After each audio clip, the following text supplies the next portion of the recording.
Well, first of all, I want to thank all of you for coming. This is terrific. And I want to thank Bruce Anderson for suggesting this debate. And as we begin, I want to acknowledge that each of us here tonight is an uninvited guest on native land. And having said that, it really makes the town's name, Fort Bragg, even more offensive.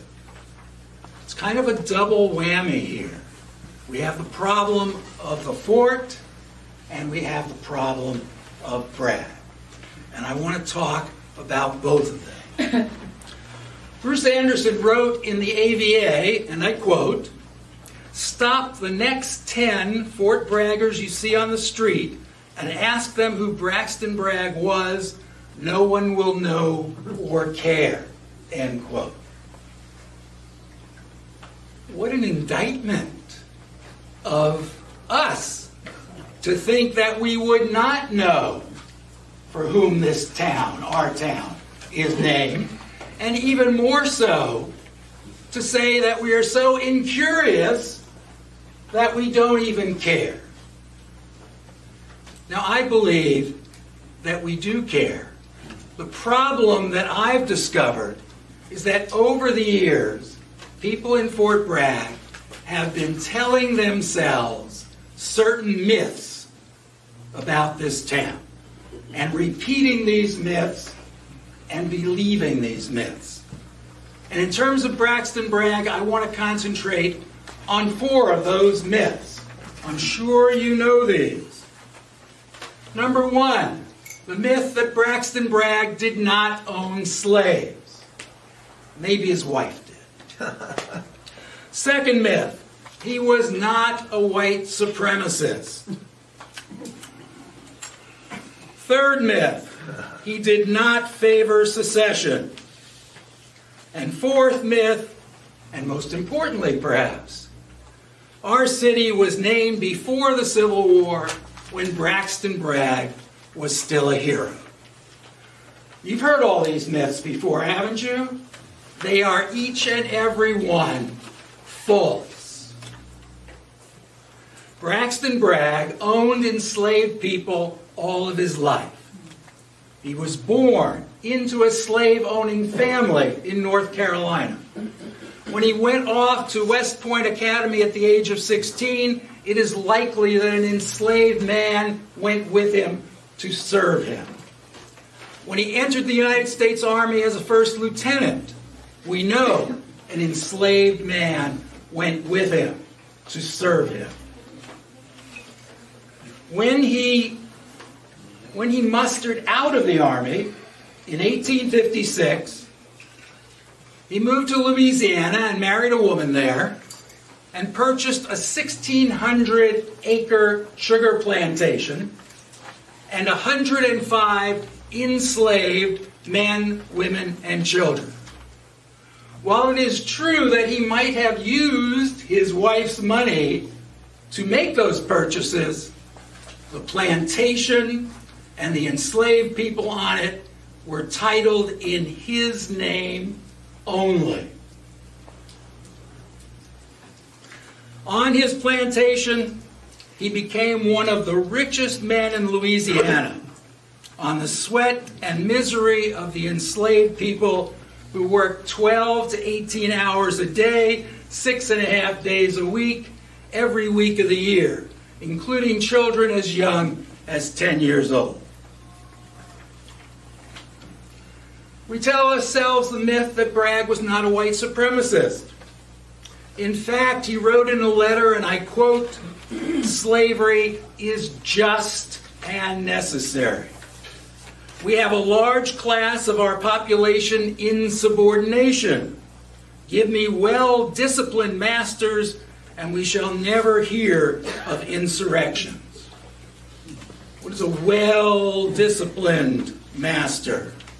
Somebody who uses the chains and the whips to make those enslaved people make him wealthy. We know, in fact, that Bragg favored secession, which meant the destruction of our country, the United States of America.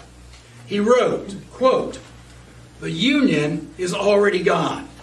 The only question now is, can we reconstruct any government without bloodshed? I do not think we can. Our cause, the Confederacy, is just, and we must triumph. Bragg reached the apex of his military career in 1847 when, as an artillery commander in the U.S. invasion of Mexico, he directed his battery while under enemy fire. He became known as the hero of Buena Vista. It was all downhill from there. He joined the Confederate Army in 1861 as a general. He lost so many battles that 2 years later he was removed from his battlefield command and kicked upstairs as an aide to the Confederate President, Jefferson Davis. That's why one of his biographers has aptly titled his biography, Braxton Bragg, the most hated man of the Confederacy. That is, hated by other Confederates as well as people in the Union. The military encampment of Fort Bragg was indeed named in 1857 when Braxton Bragg was out of the Army. He was an enslaver on his plantation in Louisiana. This happened before Bragg betrayed his country by joining the Confederacy and helping to kill over 100,000 Union troops. However, our city took the name Fort Bragg in 1889. Long after the Civil War was over, a decade after Bragg had died. They had a choice of names, and they chose the name Fort Bragg. What about the fort? Bruce Anderson in the AVA has written, quote, "As a matter of verifiable historic fact, Fort Bragg was founded to protect Indians from the first wave of white settlers, not to murder them. One of the many reasons to keep Fort Bragg, end quote." This is another myth. It is not true. I invite Bruce Anderson to take a walk on the coastal trail, to look at the identifying placard about a quarter of a mile north of where Cypress Street intersects the trail. This is a plaque that's put up by the state park and was developed with direct input from the descendants of indigenous tribes. I quote from this plaque. "You're standing on land that was in 1856 the Mendocino Indian Reservation. You might have imagined that these 25,000 coastal acres were a refuge for our people, a place where survivors of European diseases, land theft, and white persecution could finally live in peace. Unfortunately, this was not the case." Quoting, "Like other reservations established along the coast, the Mendocino Indian Reservation operated like a concentration camp. The Fort Bragg Army Post was set up to keep our people confined and to force them into slave labor at the mills and on the local ranches." Last quote from that plaque. "Our children were abducted, sold, and forced into child labor, and our women were brutalized. The reservation was officially closed in 1868 amid these and other scandals. But whites had already settled much of the reservation land using native improvements to justify their property ownership," end quote. Understand this. The U.S. troops, the United States Army, were the guards at the concentration camp that was the Mendocino Indian Reservation. They brought the Indians onto the reservation and they tried to keep them there. They starved the Indians on the reservation. Now, just as if you were starving, you might try to get out, it was the Army's job to keep them on the reservation. Am I out of time? Yep, you're out of time. Thank you. Well done. Thank you. Professor Zwirling, excuse my voice, I'm sorry, I know I sound like Donald Duck, but I'll try to make myself heard here. I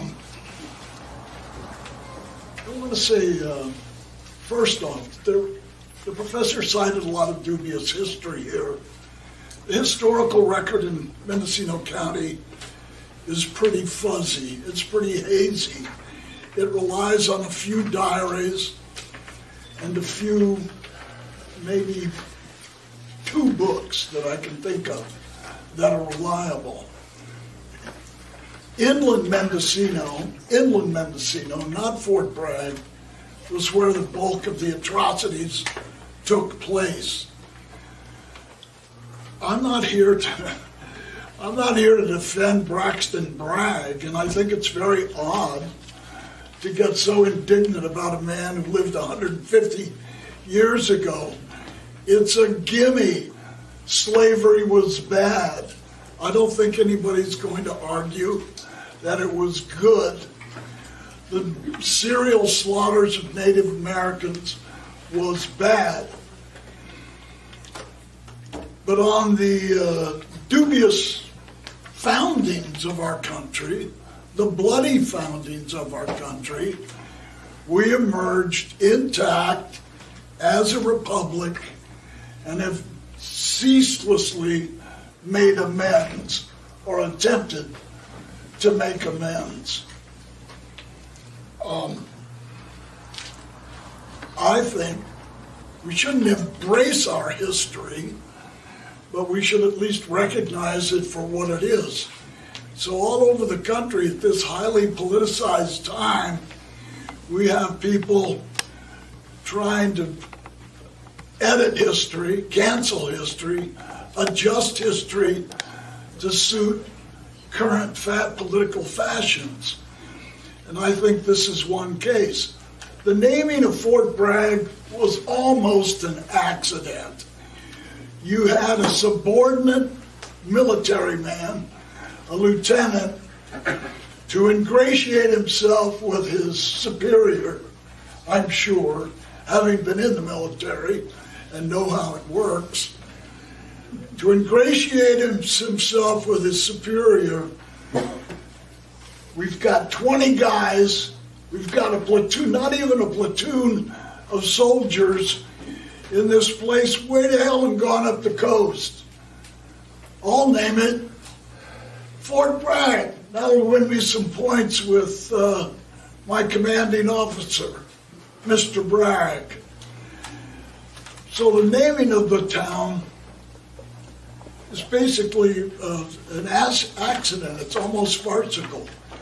And never once in the entire history of Fort Bragg has this town celebrated Bragg.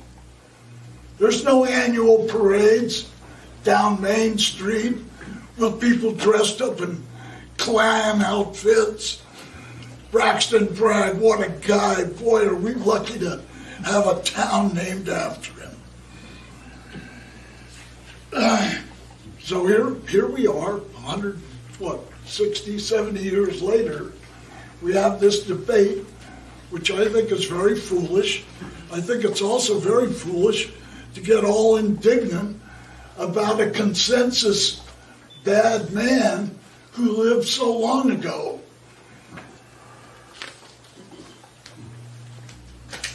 Also, it always annoys me to hear that the Native Americans and the slaves were passive.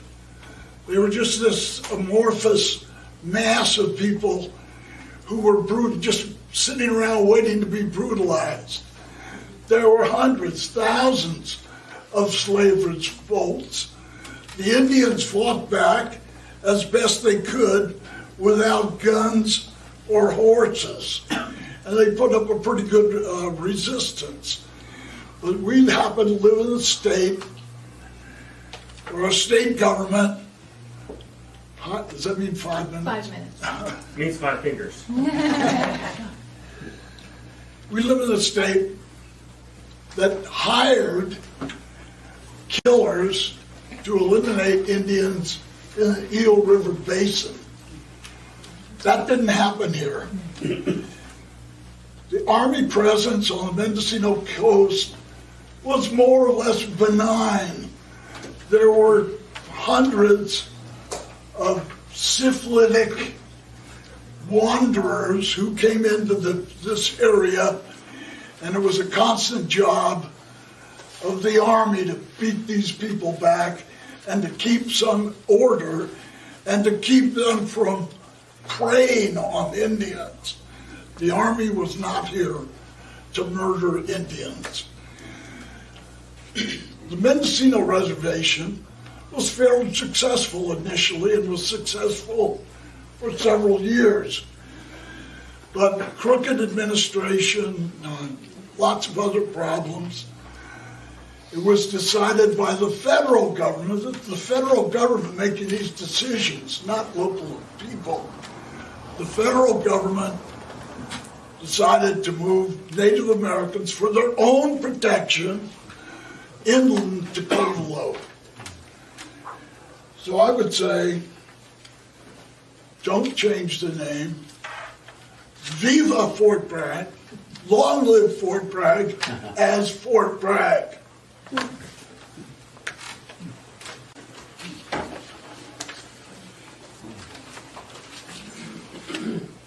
My point is not to refight the history, but talk about why people don't know the history and how, when they do know the history, will be even more uncomfortable with this name. History has been canceled in Fort Bragg. This brochure was paid for, published, and distributed by the city in 1957. It calls itself The History of the Fort Bragg Military Post. It was designed to make the residents feel better. It distorts history by excising what really happened. In this book, the author, Fred Rogers, a U.S. Army, Mr. Rogers, a U.S. Army colonel retired, quotes a letter that Horatio Gibson, the founder of Fort Bragg, wrote to one of his superiors, Major McCall, Assistant Adjutant General. He wrote this letter on September 15, 1857. Now, in this brochure, handed out to the residents of Fort Bragg, Mr. Rogers writes, quote, on September 15, 1857, Lieutenant Gibson wrote from Fort Bragg to Major McCall. He requested an army surgeon and some howitzers. Sounds benign. Sounds as benign as the reservation that Bruce Anderson describes for us now. But here's the reality behind that letter. Because Fred Rogers and the city of Fort Bragg decided not to print his letter in full. What that letter from Horatio Gibson to Major McCall said, and I quote, the Indians, though not actually starving, articles of food are rarely issued to them, and only to those who labor. And such as are furnished to them are of the poorest quality, unwholesome, and insufficient to their subsistence. I examined a few days ago some flour sent from San Francisco for issue to the Indians, and found it to be a mixture of bran, sawdust, coarse cornmeal, and a little flour. You can find the letter complete in Beth Stebbins' book, The Noyo. And then in his letter, Gibson asks for howitzers. Quote, should the Indians become disaffected and hostile. He was going to use howitzers against starving indigenous people. And that letter was excised so that people here could construct a myth, which we have just heard repeated by Mr. Anderson. The myth that the Army was here to protect the Indians. It was anything but.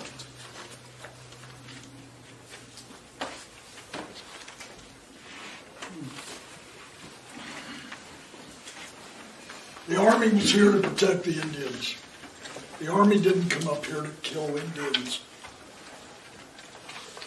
I think it's a huge insult to the people of Fort Bragg, because the implication of the name changers is, if you don't agree with us, if you don't agree that our history was so hopelessly violent, so hopelessly racist, you're a bunch of racists too. That's the implication of this movement. So we can get indignant about things that happened a very, very long time ago. Every adult in America knows that bad things happened, but every American also knows that that foundation, however bloody it was, led to lots of good years, lots of prosperity for most of the people in this room. It's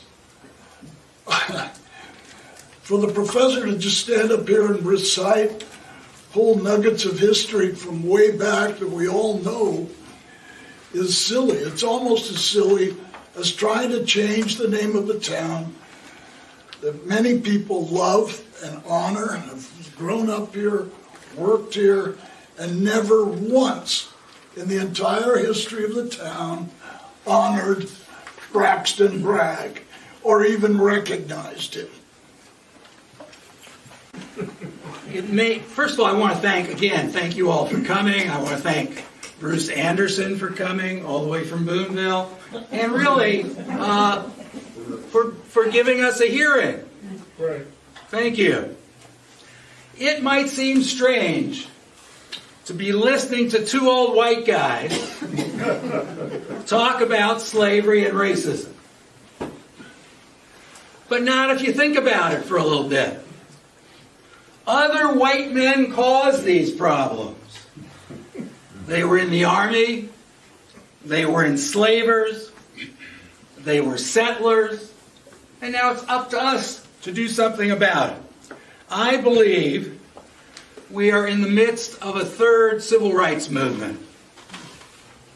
Statues of Confederates and enslavers have been removed in Richmond, Virginia, 12 of them, in what was the capital of the Confederacy. They put them in museums. They got their That's where they belong.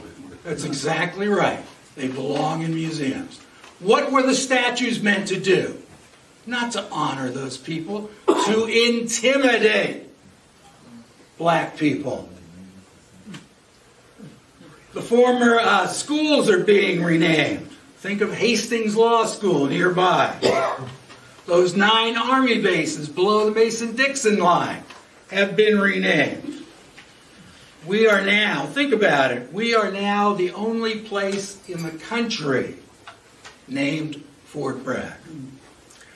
A friend of mine wrote to me about changing the name of Fort Bragg, and I want to just quote his letter. Surely everyone agrees it's an honor to have a town named after you. It tells the world, including your children, this person has done something we admire. What exactly did Bragg do that is worthy of admiration? Naming our town after a Confederate general honors the Confederacy that killed almost 500,000 U.S. citizens in a war to preserve slavery. His letter continues, Is that what we value? Slavery and the attempt to preserve it? Is that what we want to honor? Is that what we want to teach our children? We are better than this. End quote. This is all about much more than the name change. We have to confront those comforting myths of history that we've been telling ourselves, the lies we've been telling ourselves. We have to stop erasing reminders of America's bloody history, which erases the truth of what happened.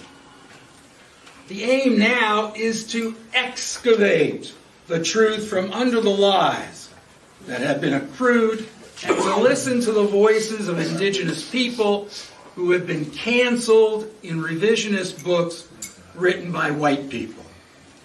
You know, if I could snap my fingers and change the name of Fort Bragg tomorrow, I wouldn't do it.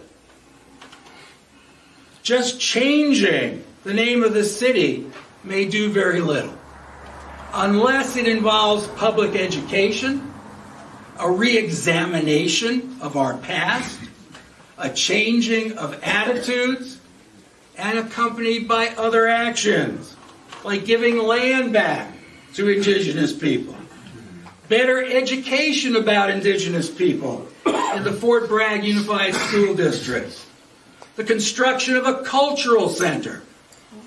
We can learn and celebrate indigenous culture. More educational materials available in places like our one remaining fort building. Then changing the name can be meaningful. The history here was violent and genocidal. The name Fort Bragg is offensive because it whitewashes our history. A new name is a new beginning for our city. Thank you.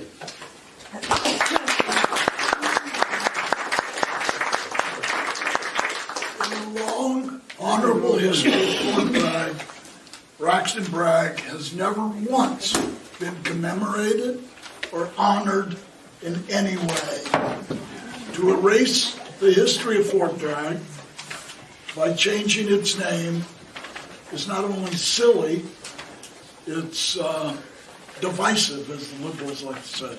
And I am a liberal, I hasten to add. But I'm certainly not a liberal on this issue.